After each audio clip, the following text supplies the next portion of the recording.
continuidade ao nosso tema de hoje, que é o esquecimento do passado, nós vamos abordar agora esse mesmo tema sobre uma visão psiquiátrica e também da neurociência, né, que são temas bem atuais, né, Hilário?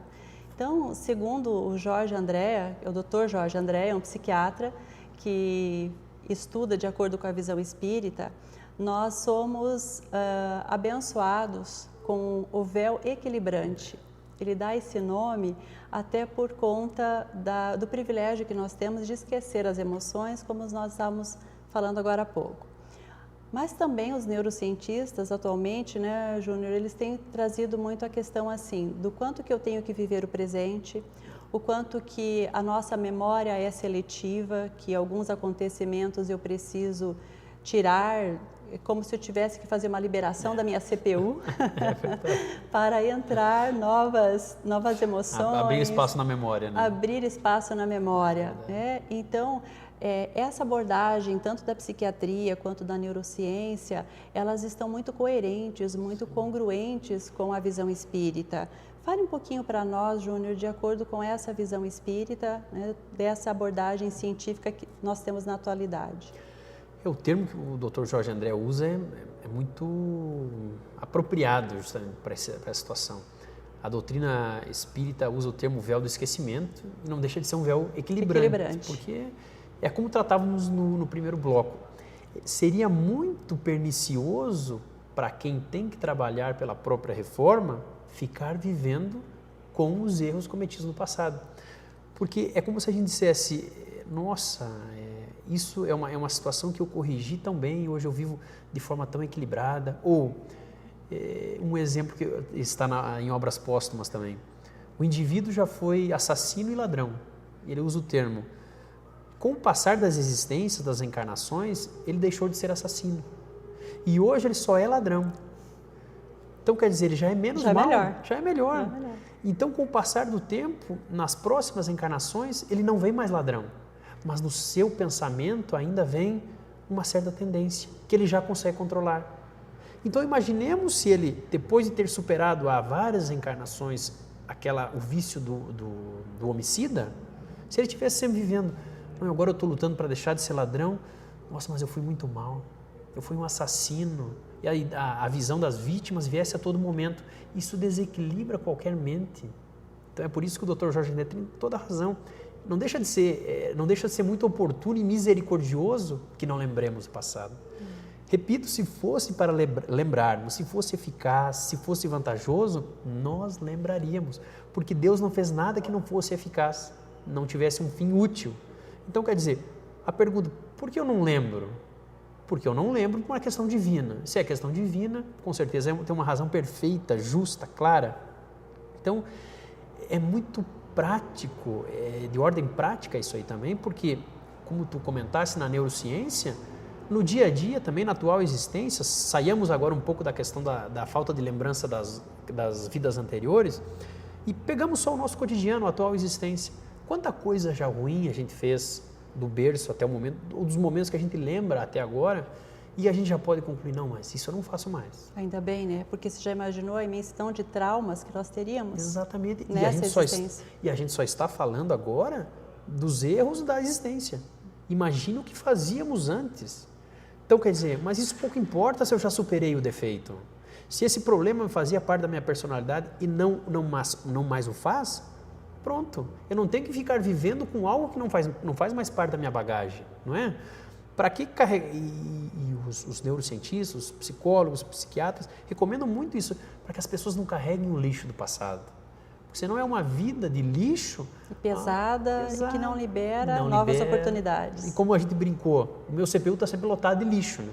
Eu não limpo a minha lixeira para me ocupar de coisas positivas, de novas informações, de novos modelos, de novos paradigmas para o meu espírito.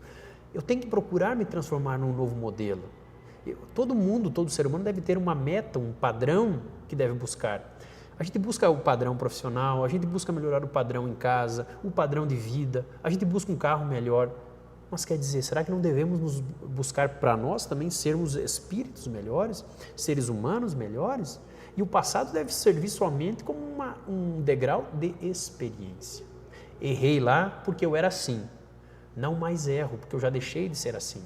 Aquele fato, bem ou mal, mas que foi pernicioso para mim e para terceiros, já não fazem mais parte do modelo que eu busco vivenciar hoje. E que eu busco que me faça transformar-me num padrão de ser humano que eu imagino lá para frente. Mas falando sobre o ponto de vista espiritual, me transformando num espírito ou em espíritos que busquem ser como foram grandes paradigmas da humanidade. E a gente pode dizer aqui de Gandhi, Madre Teresa, e colocar lá no ápice desse padrão Jesus. Porque a gente não pode, e muitas pessoas têm um argumento, não, mas ele era santo, Gandhi era Gandhi, mas foi o Cristo que falou, vós sois deuses, podereis fazer tudo que eu faço e muito mais. Foi a doutrina espírita que falou que o modelo e guia da humanidade é o Cristo. O que é um modelo e guia? Um guia é aquele que nos conduz, e modelo é aquele que a gente deve copiar. Então, por que não copiar o Cristo? Eu tenho desejo convicto de, depois de milhares e milhares de encarnações, milhões, não sei, me tornar um espírito do grau do Cristo. Porque eu aprendi na doutrina espírita que é ele modelo. Então, eu tenho que procurar ser como o modelo. Então, na atual existência, que eu possa, sem impaciência, sem ansiedade, sem angustiar-me, mas ir trabalhando, modificando meus caracteres equivocados e esquecendo-os. Não no sentido de não usá-los como ponto ou degraus de experiência, mas que eles não façam parte mais do meu cotidiano. Que eu siga adiante, errei, nisso aqui não erro mais e vou buscar novos horizontes. Porque fazendo uma analogia com a parte intelectual, né, que você comentou, nós vamos agregando novos conhecimentos.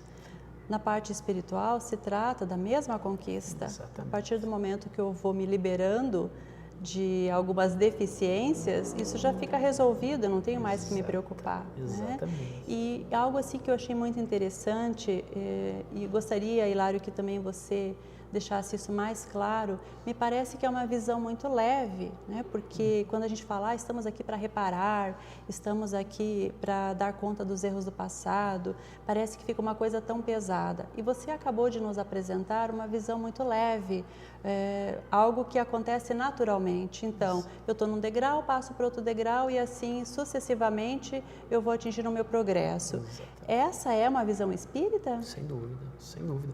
Porque o que o Espiritismo, a proposta principal, é a liberação de consciências. Ou seja, a gente vai se livrando de amarras, de atavismos, de cerimoniais, de visões castradoras da nossa capacidade de pensar e fazer um juízo. A partir desse momento que eu vou me reconhecendo como um espírito, como um princípio inteligente do universo, que não pertenço a esse plano. Eu estou temporariamente neste plano, estou me utilizando desse plano para me tornar um espírito melhor. E lembrando sempre, se a minha visão for, se eu conseguir abstrair temporariamente, principalmente nesses momentos que eu preciso me ver como estou, me situar, olhar para onde devo me dirigir, se a gente conseguir se colocar, fazer esse exercício, colocar como espírito, bom, se eu estivesse desencarnado, minha vida carnal parou agora, eu desencarnasse, teria aberto seria ampliado todos os horizontes do conhecimento do passado, eu poderia fazer uma avaliação do que eu fiz, de como eu era nas encarnações anteriores, mas principalmente pelo momento que eu vivo, eu teria muito claro agora, para esse momento de reflexão, a lembrança atual. Então a gente pode perceber muito claramente, nossa, como a gente avança. E a gente só não avança quando a gente se perde em quimeras, em angústias, em ansiedades, em melancolias. A vida é progresso, ela é aceleração, é impulsionamento, não é pressa, mas ela vai para frente. E a gente não precisa da dor estar nos impulsionando a todo momento, porque a gente sabe pensar. Sabendo pensar, a todo ser humano é dada a oportunidade de avançar pelas próprias capacidades. Então, quer dizer, tem que ser, Maristela, uma coisa leve, porque somos inteligentes. A gente sabe escolher o melhor caminho, a gente sabe que lá é pedregoso, que ali é mais íngreme e que aqui a avenida é mais ampla, é mais plana. Por que vamos escolher os outros caminhos? Se a vida nos dá a oportunidade de fazer um juízo e dizer, não, por aqui é melhor, por aqui é mais... Ou seja, a velocidade vai ser alcançada com a leveza. Sem dúvida. E aí eu não fico preso a esses sentimentos, a essas Isso. quimeras. E uma coisa que agora me fez lembrar, para ter uma vida, uma existência leve, é preciso não ter culpas. E a culpa é justamente o passado voltando. Ai, como eu fui mal, eu não podia ter feito aquilo. Já fez, meu filho, já fez. Agradece a Deus a oportunidade de estar encarnado e poder reparar. E a vida vai lhe dar, porque a vida vai cobrar todos os desequilíbrios que nós causamos. Então nós teremos a oportunidade de reparar. Ah, mas eu nunca mais vou ver ele. Vá, se acalme. Toda oportunidade será apresentada para esse reajustamento, para esse perdão, para esse reequilíbrio com aquele que você ofendeu. Muitas vezes nós nos ofendemos, nós nos causamos mal. E a vida, até para isso, ela propicia oportunidades de reparação. Viver uma vida angustiada, com culpa e com olhos no passado, é uma existência travada. Perdida. No passado. Perdida. Então, quer dizer, onde muitos desencarnam, eu não aproveitei, eu fiquei pensando naquele momento que eu causei aquele mal. E aí? E o tempo passou, meu filho. Quando o mestre chama, tem que voltar. Bom, esse assunto é maravilhoso. Que bom que você pôde contribuir com o nosso programa, principalmente no início de um ano, né, trazendo essa notícia que nós temos todo dia um novo dia, um novo recomeço, para deixar essa vida mais leve e progredir.